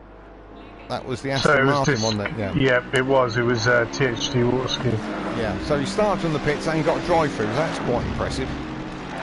So let's have a shoot up to the front here, because Banff looks like he is quite busy here when the cameraman catches up. Yeah, so he's right on Bassocks. Yeah, second, third and fourth there looking really tight, and not far behind them is Rusty GT in 5th. So there's been quite a few there that have dropped out from the leading pack. I think, who's the biggest loss in there? De Silva down, oh no, he was starting down De Silva anyway. Started from the pit lane, didn't he? So Marge, he was reasonably up there, I think, in the qualifying. So I think it looks like Chicken Paxo and the McLaren. Oh, that was Randy Flangepants, went all over the place. I think he missed his braking point and he's ended up going through the polystyrene, but is now back on track, and I don't think has got a penalty for that. I missed it. I was on board with DB Kung at the time, watching Banff and Banana Man. Well, I think I'm going to join you. I'm going to go for a on-board. We know this is always brave because it tends to curse. We can see the sun setting. The headlamps are starting to show their beam onto the track. So this looks like this battle here could be quite lively. Rusty GT's a little bit off the back of this pack, but if they start fighting, I'd imagine these guys will suddenly be finding Rusty GT knocking at their back doors. Yeah, it does look that way, doesn't it? Under the old track into the Ascari chicane. Maybe are they being cautious at this point in the race and not just being sort of too aggressive with each other and waiting for things to settle out, or is it, you know, I'm close now, I'm going to try and make a pass? Yeah, I mean, you don't know what communications are like between them at the moment. They could be working together to try and make up some time on Paxo, but looking at it, I mean, we're what, 2 laps in? He's already pulled a 2.5 second gap. Yeah. And it almost looks like Banff in front of us is going defensive on DB Cook, so he's feeling a little bit threatened, I think, there. Yeah, I think the good thing with Banff is he's got his teammate in front, so if they can effectively create a wall if they wanted to. Well, incredibly, was watching them breaking into the first chicane there. They were so tight with each other. I don't think DB Kung had the absolutely ideal line there through the chicane, but as they braked, they were a complete unison. There was less than a car length between them. Yeah, it's a lot of trust with the drivers, isn't it? Oh, very much so, and show the sort of the quality of the drivers at the top end there. So let's go back trackside. Just as DB Kung has, he does seem to be catching onto the back of Banff there, and DB has got the inside line in Lesmo too. Yeah, got it done. There was a little mistake there from Banff in the first one, and he got it done at the second one. So great job there. Yeah, very well played, that one. Banff is coming back at him as they head down towards Ascari, but DB Kung this time is going defensive. Banff trying to go right round the outside too long, and that's compromised Banff's line, and that's given DB Kung a little bit of breathing space there. So great driving there by DB Kung. Yeah, if these two keep battling, it's going to bring Rusty GT in the mix. It might be worth Banff letting DB Kung go and trying to catch him in a minute. So yeah, he's getting really tight there. But the other, I was just having a look at, is just moving down the field. But oh, who have we lost? Who have we lost? We have lost TTV Gamers. We've lost. Oh, I didn't see when that happened. And just as that was, I missed that one. But what was happening on screen was De Silva has actually made his move by Mr. Switch and got himself up to 7th place. So he's now got a 6-second gap to bridge between that bronze McLaren and Randy Flangepants, who is currently in 6th. I think we'll keep an eye on the times. I think we'll see in a couple of laps that time will come down to three-ish seconds. So just going back to that battle for third, DB Kung, as we know, got in front of Banff, so that's for third and fourth there. But Rusty GT, as you predicted, has got that gap down to 2.1, because I think these two battling is going to bring, as you exactly said, Dan, Rusty GT into play. Yep, yeah, for sure. Oh, that's the problem. That was Banff got completely sideways coming out of Lesmo 2, so that is going to pull him back into the clutches of Rusty GT. Although he's done well to keep hold of it, because he's not too far behind DB Kung again. He has done a good job there hanging on, but the gap to Rusty was 2.1. It's down to 1.7. So, but up at the front, Chicken Paxo, our leader, 3.4 seconds up the road already. Yeah, I mean, we kind of knew this was going to happen. I mean, looking at his lap time now, he's still putting in solid sort of 1:49 second laps. And let's just hope he's put enough fuel in it this time. Fingers crossed. So, oh, hello. What's happened to second? Banff third. So Banana Man must have made a mistake there. We must have missed that. He is down to 5th. He's dropped down back behind Rusty GT. Yeah, and Rusty's so close to these guys now battling. And we're missing it all tonight because Banff has just jumped back in front of DB Kung at the first chicane, I believe. Yeah. So that he's recovered that position off DB Kung, and just lurking in the background there still is Rusty GT. Yeah, he must be licking his lips at these two battling, because he knows he can. If they battle too hard, one of them will make a mistake and he'll get through, and that's now a battle for second, really, isn't it? It is, because Banana Man has dropped not a massive amount behind, but he's a fair way back. So I'm going to hop on board with DB Kung, because I think that could be quite a good shot as we chase down, as the light is failing us very much here at Monza for round 3 of the Race Club Season 7 Championship. As we exit Ascari, we can see that green Mercedes illuminated in DB Kung's headlights, but he just can't quite get close enough to make a manoeuvre at the moment. No, he's keeping the gap pretty much to half a second, which is not enough to be comfortable, I wouldn't have said. No, I would agree. But I think the one who's comfortable at the moment definitely is probably Chicken Paxo, because he is way up the road now. Yeah, I mean, he's pretty much at the chicane now, isn't he? Yeah, 7.5 seconds away. But DB Kung is still breathing down the neck of Banff there. This is going to be a right old battle, but in the background there we got Rusty GT's 1.7 behind now. He could do with these two in front, DB Kung and Banff here, just battling a little bit more, just to bring him in to play in this battle for the last 2 podium steps. Yeah. Interestingly enough, Banff isn't going as defensive as I thought he might do. We'll have to watch as he comes down into Ascari.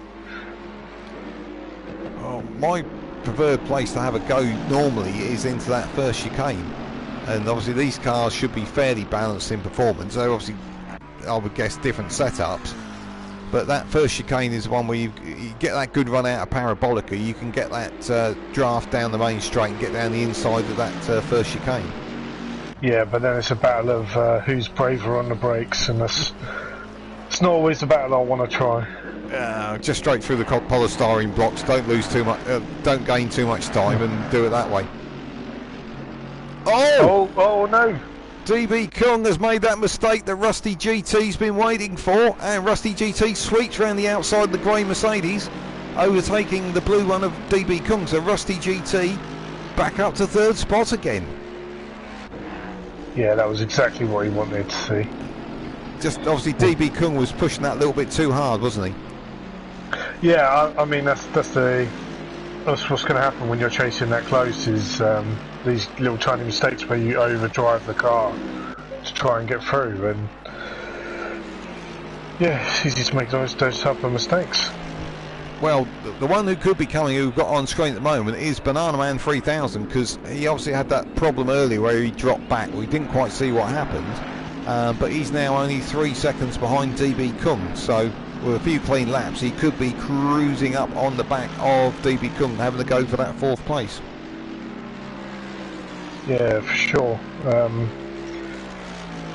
Fortunately, Rusty, the gap between Banff and Rusty GT is just over a second, so I think Banff might try and just keep him at arm's length now. And DB Kung, what's happened? He's gone on at the where's that? That's the chicane. Yeah, that's the 2nd chicane, and that's Randy Flangebat's come by, and so has De Silva. So it looks like he's going to go. I can't see any obvious damage to the car. So normally, if you go wide at that chicane, you don't generally tend to collect too much, do you? That's a good question. It's quite an open area, but there are some quite high curbs there. Yep, fair point. That can send you to Narnia. Well, I'm just hopping on board with De Silva, and we are right under the rear wing of Randy Flangepants McLaren in front as we head out of Ascari down towards Parabolica. This looks like it could ignite any second now, I think. Yeah, just trying to determine who I want to jump on with. Well, I think at the moment the De Silva Randy Flangepants is the one that's likely to happen sooner rather than later. Yeah, it's whether I jump on with De Silva or DB Kung to win the Sil. Well, I'm on with De Silva, because I think he's going to the outside as we go down to the first chicane. He's absolutely alongside. But I think he's outbraked himself. Has he got it done? He's gone right round the outside there. But Randy Flangepants is trying to do the cutback, and we are absolutely side by side at the moment. I'm just going to go for an external shot, I think, there. Yeah, that's what I'm saying at the moment. I was trying to be clever with on-boards, it didn't work. But De Silva and Randy Flangepants are absolutely alongside. Excuse me. Oh, very brave. Very brave. Great stuff there by Randy Flangepants, very defensive. How they got through there side by side was absolutely amazing. But Randy is hanging on, he's done it. Yeah, he swept down for the apex there. De Silva's second of these 3 cars, and DB Kung's right back in it. Yeah, I think he's going to try and make the move into Ascari now. And he's got a great exit. This is looking awfully tight as we head down under the old track. Ascari, I think you're right. De Silva pulls out the bronze McLaren. He's going for the brakes into Ascari. Oh, great move. Really good. Yeah. He took a big chunk out of the middle curb there, but I think the next one that's going to get a visit from somebody behind is Randy Flangepants, because he has got DB Kung right behind him as they head into Parabolica. But yeah, unfortunately that move from De Silva's left Randy right open from an attack from DB Kung, so he's got to watch himself now because that Mercedes is very good on the brakes. And it looks like Randy Flangepants parking that car in the middle of the track. He's easing a little bit towards the apex side of the straight. DB Kung going for the outside. Let's see what that Mercedes can do on the brakes. No, the McLaren holds him off. Great job there by Gives Randy him loads of room. He gave him an awful lot of room there, which was very generous. He's keeping him honest. I think Randy is keeping the inside line there, but that does mean DB Kung is going to be on the side of the apex for the next corner. But no, Randy's on the brakes. He fended off De Silva last time, and he's fended off DB Kung this time. So great driving there by Randy. I think if I was DB Kung, I'd see what De Silva did on the last lap and just try and emulate that. Yeah, that is good thinking there. De Silva's very much cleared off. He's up into the second of the positions you were betting him on. He's up to 5th place, so helped a little bit by DB Kung's little incident earlier though. I'm just trying to see where he is. He's not too far away from Banana Man actually. I think he's got a chance. I think. Oh, hello. The things that happened. It looks like Randy was a little bit slow through Ascari, and DB Kung has pulled to the inside as they head down towards Parabolica. It's all going to be who's the bravest of the brave on the brakes. Oh, great job there by Randy Flangepants in the McLaren. Dive to the apex from the outside and outbrake the Mercedes there. Yeah, very, very smart move there. I thought DB Kung had got that. Yeah, and now I think Randy's now given himself enough space that he's not going to be open for an attack now into the first chicane. So really good move out of the Parabolica there. And we've just dropped under 13 minutes to go in this final race of the evening for round 3 of Race Club Championship Season 7. So let's have a quick look at who's doing what. Really, DB Kung, Randy Flangepants battle here for 6th is the main battle at the moment. We've also got Rusty GT and Banana Man are very, very close together. Oh, good point, good call, Dan. I've just hopped to that one as well. Don't know which one to look at really, but I think Banana Man is looking to hunt down Rusty GT there. Rusty GT hoping for the 2nd podium of the evening. Yeah, I'm just trying to see the gap between him and... oh, Banff is off! Banff is off! Oh no! Oh, he is. Oh, he's off badly by the look of the front of that car. It looks quite heavily damaged. Did you see what happened there? No, it looked like the coming out of Ascari. The curb of doom. Oh, and De Silva's to come and buy him as well.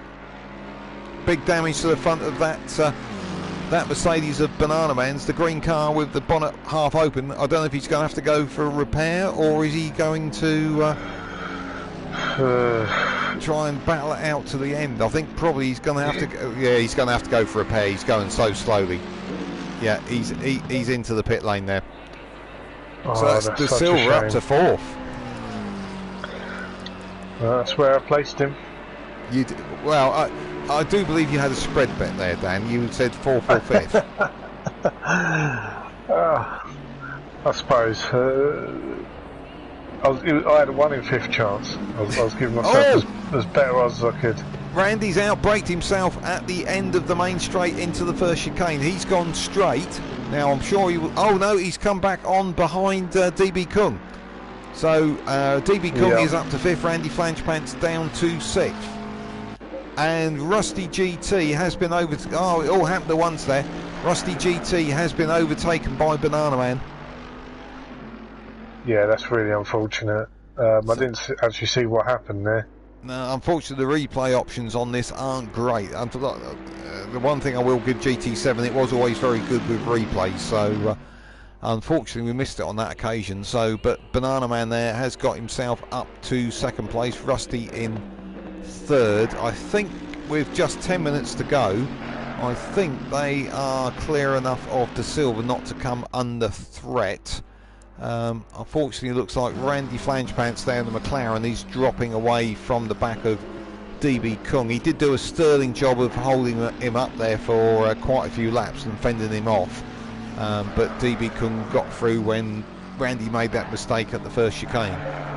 Yeah, now Randy's got Marge right behind him as well, so it's something that he needs to watch out for in the next couple of laps. Because, yeah. But yeah, I was going to say. Yeah, well, I think you're right, because Marge is coming with a reasonable pace. He's 5 seconds behind. We've probably got 5 laps left, so a second a lap he'll be on the back of Randy Flangepants come the end of the race. Yeah. So Mr. Switch there is there in 8th. He's got a little bit of a lonely race at the moment. Banff is out of the pits in 9th. He's got some faster cars in front of him. Ironically, I think he's coming out right behind Rusty GT.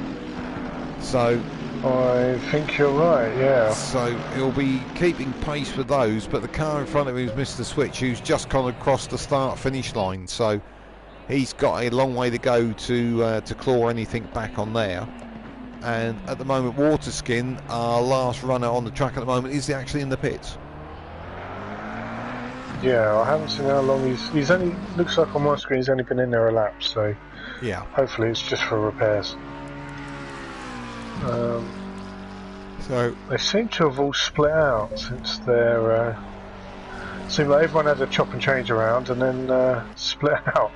Yeah, and we've probably got, well, it depends where he decides to back off, Chicken Paxo, because if he backs off a little bit, I think he could get away with just 4 more laps. And with his fuel strategy so far tonight, that might not be a bad idea. But he's just crossed the finish line, put a 12th lap in the book, and he was somewhere around about 20 seconds ahead of the next racer. So, well, judging by his onboard, he's not giving up at all, stringing in 149s. So I wouldn't say he's holding back. Sorry, we got a change. Banana Man has made a mistake there somewhere, because Rusty GT's back up to second. Banana Man's down to third.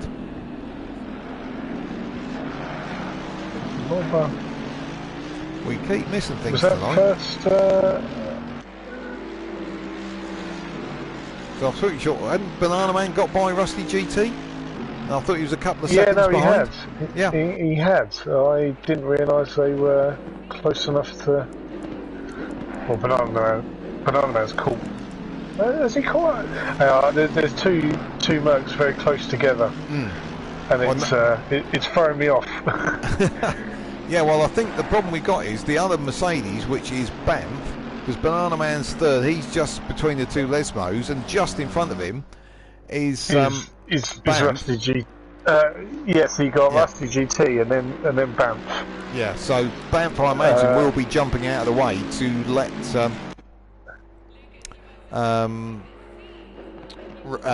Banana Man through, because he obviously wants to catch Rusty GT. Well, if he's very nice, he'll give him a slipstream down the main straight. Could, if he's extra nice, he might tip Rusty GT off the side of the track, but I'm sure he won't do that. So we got anything else bubbling up? Marge on Randy Flangepants. That gap was about 5 seconds. Yeah, in 5 minutes it's only dropped by about 0.3, so I think Randy there in 6th is going to do all right at the moment, and if he finishes in 6th place, that will be his best finish of the season so far. Is it really? His best so far has been a 7th place in the first round at Brands Hatch, the 1R Insurance. Oh, okay. Well done to him. So he's just got to fend off Marge for another 5 minutes 24 seconds. So we need someone to look at. Sorry, go on. Marge is coming in quick though.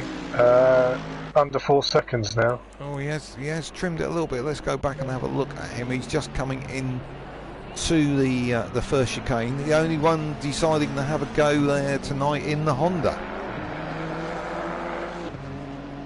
Yeah, very interesting choice of car. It's not one you see very often at Race Club. Like I was saying before, I think we started the stream that the Bentley Continental doesn't seem to be used very often anymore. No, that used to be quite a weapon of choice. So it was nicknamed the Boatley, wasn't it? And it seems to have fallen out of favour, and particularly the Mercedes and the McLaren seem to have come into favour. Yeah, I remember when we first started this, there was only 2 of us driving McLarens, and we seemed to be ahead of the game. Yeah, well, the others quickly went, that's the weapon of choice. So, Chicken Paxo has just crossed the start-finish line, so that tells me we are going to have 3 more laps. So, I'm just looking, I'm agreeing with you. I think Marge Randy Flangepants is the one that's likely to be the one that bubbles up as we come towards the finish. But interestingly, Randy has stretched that gap back out a little bit to just over 4 seconds. Yeah, I'm on board with Paxo at the moment. And his last lap, he just put in his best lap, so he's really going for it. He's not holding anything back. But the other thing is, when you get these situations where you're just in the groove, you don't want to back off, because that's where you tend to make the mistakes. You're suddenly adjusting what you're doing and moving brake points and that kind of thing, and that's where if you're in that groove and in that rhythm, and as I've said in the past, in that Scalextric slot, you just want to keep going, really, don't you? Well, that's it. I think because you can see a nice big green light in the top left corner, when you're doing well, it kind of forces you to push on a bit. And I think that's what's happening with Paxo at the moment, because even on this lap he's another 3 attempts up, so I think he's almost matching his qualifying time. Absolutely incredible. And one thing that has crept up on us, which I didn't notice, but we only got, as we believe, 3 to go. I think De Silva is catching Banana Man. I did say he would creep up, didn't I? No, you didn't. You said he'd be 4th or 5th. I said he'd creep up. I said give him a chance. Well, that gap, I'm sure, was a lot bigger. And the other thing is, looking forward, is that because Banff is between Banana Man and Rusty GT, but it looks like to me that Banff is the one that's catching Rusty GT in 2nd, but he's a lap behind, and really should be dragging Banana Man along with him. Because could this be a situation where Banff is going to overtake Rusty GT and try and hold him up? Oh, do you know what? I think you might be right, and that's actually a very good tactic. Although, should you really do that under blue flags? Not really, no. I think there could be a bit of an active discussion here. And just as that, Banff pulls out, looking to go down the inside of Rusty GT, but Rusty GT's having none of it, and continues to lead Banff there. But the interesting thing is, Banana Man is really not catching, despite these 2 battling each other. No, he's not, is he? That sort of 2-second gap's been fairly consistent for the last couple of laps, at least. So what I'm going to do is do the brave thing that usually causes chaos. I'm going to hop on board, and I'll find the right view, with Banff, who's actually in 9th place, and he's right on the back bumper, as we can see on our screen, of Rusty GT. He's having another cheeky look. Yeah, he's having another cheeky look, but he can't make it stick. Oh, Rusty GT almost looked like he was holding up Banff there. So our leader has just started his final lap. So I don't think realistically Banff can do anything here, which is going to affect the outcome. Because I think Banana Man is just too far back. Ideally, in this sort of situation, if you're going to have a teammate get in front and try and block for you, you kind of need to be on his bumper. The one who's blocking at the moment is Rusty GT, because we're heading down towards the first chicane, and they are absolutely side by side. And in the background, side by side, De Silva is looking to go round the outside. Oh, and they've all come together. Oh my God, they were so close to Rusty GT there. They nearly took everybody. Oh, De Silva somehow. De Silva got a drive through for penalties. He ploughed through that escape road. And I think that there will be probably a bit of a discussion after the race about what caused that, because it looked like to me that Banana Man pulled across on De Silva and put him onto the grass, and that's what triggered that incident. I was on board with Rusty GT, so I couldn't really see. I could only see in the background what was kind of happening. So I kind of missed it all. Yeah, I thought the replay system is there, but I daren't touch it because it is a complete nightmare. But that has put De Silva currently on the road in third place, but he's going to have that drive-through penalty at the end, so that is going to cost him. That's probably going to put him down. It could even promote Randy Flangepants. Oh, and Marge is now right on the back of Randy Flangepants, so the leader, Chicken Paxo, has finished. I'm not going to look at him because I think we could have a little battle here with Randy Flangepants being caught here by Marge. So the gap had stayed around about 4 seconds, but Marge has obviously taken quite a few chunks out of it. Yeah, for sure. Just trying to get a good view of the battle. So they're just heading down towards Parabolica, and Marge is right in the slipstream there of the blue McLaren of Randy Flangepants. Well, Randy, if he's going to make a move, this will be it, won't it? Yeah, Randy going quite defensive, but it looks like he's compromised his line a little bit, but it looks like he's got it. He's on the throttle coming out. I think he's got it done. Yep. So, no, he's okay. He's managed to hold that one off. So De Silva's gone for the pits to take his stop and go, but normally we'll have to wait till everything is well. It looks like he was driving out of the pits there afterwards, so the only one still circulating is Mr. Switch. But I think De Silva's gone in, taken his penalty. Well, no, it's still saying plus 30 seconds. Is the plus 30 seconds for his penalty for not taking the drive-through? I think that might be the case, yeah. So I don't know if that's showing him in the correct position there. Oh, it's put him down to 7th. So Randy Flangepants actually ended up in 5th place. Yeah. So just beat Marge by 0.2 there. So just to run that down quickly, we had Chicken Paxo, our runaway winner there in race 2. Followed home there by Rusty GT, who was being hassled at the end, we know, by Banff. But he still managed to hold him off and not be affected by him sort of working for his teammate really there. Banana Man came in 3rd, DB Kung 4th, Randy Flangepants with a season best in 5th, and I think that's a season best, I believe, there for Marge as well, because he didn't start the first race, so he's done well there in 6th place. De Silva unfortunately got that penalty right at the end there after that coming together with, I think it was Banana Man as they went in the first chicane. He finishes down in 7th, which is his worst result. Mr. Switch there in 8th, Banff in 9th, and Waterskin, the final of the finishers, in 10th place. And I believe, Dan, you've got our race winner there in for a quick chat. Yeah, we do, and probably won't be as quick as his race. First of all, well done. Thank you very much. I remember to put enough fuel in this time. Yeah, I think the problem is you had no competition, so I wouldn't say you had a lot of airtime tonight. No, I was surprised because De Silva was really fast in the first race. I thought he'd be a bit closer, but yeah.